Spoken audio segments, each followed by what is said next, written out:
जय गुरुजी। संगत जी, वीडियो को लाइक कीजिए, चैनल को सब्सक्राइब कीजिए और बेल आइकॉन को प्रेस कीजिए ताकि आपका नए वीडियो की जानकारी टाइम से मिल सके। गुरुजी की श्री चरणों में कोटि कोटि प्रणाम। गुरुजी की प्यारी संगत को जय गुरुजी। संगत जी, अगर आपका भी कोई सत्संग हो तो आप हमें ऑडियो रिकॉर्ड करके ये टाइप करके हमें भेज सकते हैं। हमारा व्हाट्सएप नंबर डिस्क्रिप्शन पर लिखा हुआ है। ये एक सेवा है जो हम सबको करनी चाहिए। संगत जी, आज का सत्संग हमें आंटी जी ने भेजा है। आंटी जी ने अपना नाम बताने के लिए मना करा है। चलिए सुनते हैं आंटी जी से गुरु जी का सुंदर सत्संग। संगत जी, सत्संग शुरू करने से पहले गुरु जी का मंत्र जाप कर लेते हैं। ओम नमः शिवाय। शिव जी सदा सहाय। ओम नमः शिवाय। गुरु जी सदा सहाय। जय गुरु जी। सारी संगत को जय गुरु जी। मैं मुंबई में रहती हूँ और मैं अपना नाम गुप्त रखना चाहती हूँ। ये मेरा पहला सत्संग है, कोई गलती हो जाए तो क्षमा करना गुरु जी। सारे संगत मुझे माफ करना। सत्संग शुरू करने से पहले गुरु मंत्र जाप करना चाहूंगी। ओम नमः शिवाय। शिव जी सदा सहाय। ओम नमः शिवाय। गुरु जी सदा सहाय। गुरु जी से हमारा कनेक्शन इसी साल फरवरी 2023 में मेरी बड़ी बहन के जरिया से हुआ और उनको हमने सारी जानकारी दी और हमें यानी मुझे और मेरे पापा को गुरुजी से कनेक्ट किया। मैंने तो धार्मिक होने की वजह से मेरा मन मान गया, पर मेरे पापा बीमार होने की वजह से और इससे पहले के और जगहों पर हो आने और कोई लाभ न होने की वजह से वो मान नहीं रहे थे। लेकिन गुरुजी की लीला और उनकी शक्ति को कौन चैलेंज कर पाया है, जो हम सामान्य लोग कर पाते। जल्दी पापा गुरुजी की ओर आकर्षित होने लगे और ये चमत्कार गुरुजी के भजन, गुरु मेरी पूजा, गुरु गोविंद इस भजन सेवा वो रोज सुबह उठते, चाय नाश्ता के बाद ये कई बार सुनते और लगाते। सुनने की वजह से वो गुनगुनाते भी थे। वास्तव में मेरे पापा को विट से बीमार हो गए। कीट कीट का इलाज कराते उन्हें लकवा का हमला हो गया और उनका राइट साइड पूरा पैरालाइज्ड हो गया और वो बेड पर ही सोए रहते। हमने उनका हर तरह से इलाज किया और वो ठीक भी हो रहे थे, चलने फिरने लगे थे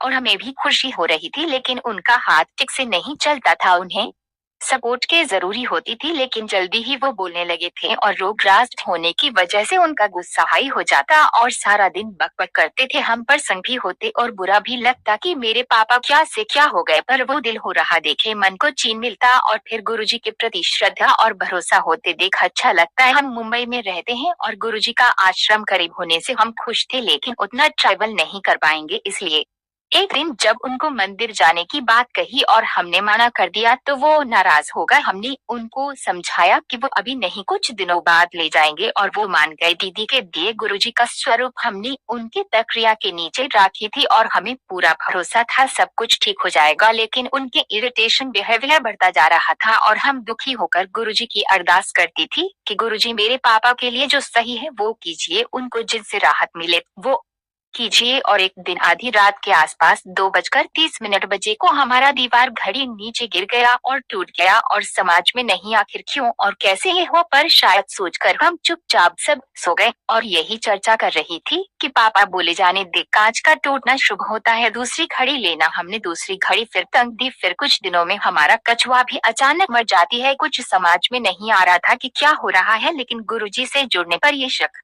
नहीं हो रहा था कि ये गुरुजी के इशारे थे कि पापा हमें जल्दी छोड़कर चले जाएंगे। और कुछ ही दिनों, सॉरी संकट जी, मुझे सारे डेट्स याद नहीं है, लेकिन 2 खजूर मुझे हमेशा याद रहेंगे। 11 जून को पापा को रात को थर्ड टाइम अटैक आया और हम उनको हॉस्पिटल ले गए। उनको आईसीयू में एडमिट किया गया और डॉक्टर उनकी हालत देखकर ही जवाब दे चुके थे, पर एक कोशिश करना चाहते थे। और अगले दिन सुबह उनके गुजर जाने की खबर आई और हम विश्वास नहीं कर रहे थे, पर ये तो जीवन की सच्ची है। और बहुत हर्ट हुआ, बहुत रोटी क्यों, पापा के बिना मैं बिल्कुल अकेली हो गई थी। ऐसा नहीं है कि हमारी फैमिली में कोई नहीं, बहुत बड़ी फैमिली है, बस नाम के कोई काम के नहीं। पापा के ट्रीटमेंट और घर का सारा जुगाड़ करते करते सारा कैश खत्म होने को था और पापा का सारी अंतिम क्रिया करने तक को पैसे नहीं बचे थे। कुछ घर वालों की मदद से सब पूरा हुआ और वे रूटीन लाइफ चलने लगे। अब फाइनेंशियल कंडीशन इतनी बुरी हो गई है कि खाना जुगाड़ करना मुश्किल होगा था। एक और सत्संग आपसे शेयर करना चाहती हूँ। एक दिन सुबह अचानक मेरे पेट में दर्द शुरू हो गया और मुझसे बर्दाश्त नहीं हो पा रही थी और घर में जो दवाई था मेरी बहन ने दिया और तभी उदास होकर मैंने विश्वास के साथ गुरुजी को याद किया और कहा कि गुरुजी मेरे पास खाने का सामान लाने के लिए पैसे नहीं है तो मैं दवाई कहाँ से लाऊंगी। अब आप ही देखिए इस स्थिति को। और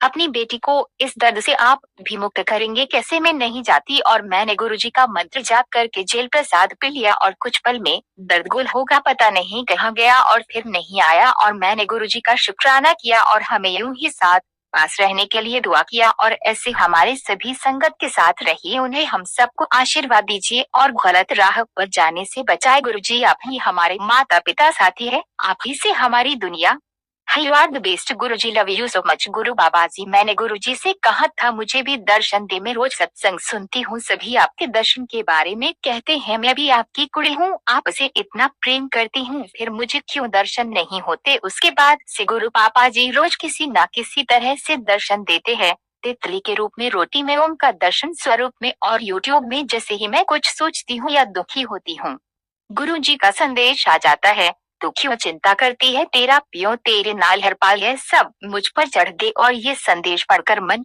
और गुरुजी की ओर चला जाता है अभी और सत्संग है जो आगे भी शेयर करूंगी फिलहाल मैं अपने सत्संग को यहाँ विराम देती हूँ और चूंकि ये मेरा पहला सत्संग है अगर कोई गलती हो जाए तो क्षमा करना गुरुजी सारे संत जी जय गुरुजी अनंतम अनंतम शुक्राना प्यारे गुरु पापा जी लव यू ऑलवेज गुरुजी वाह वाह गुरुजी धन धन गुरुजी शुक्राना प्यारे गुरु पापा जी जय गुरुजी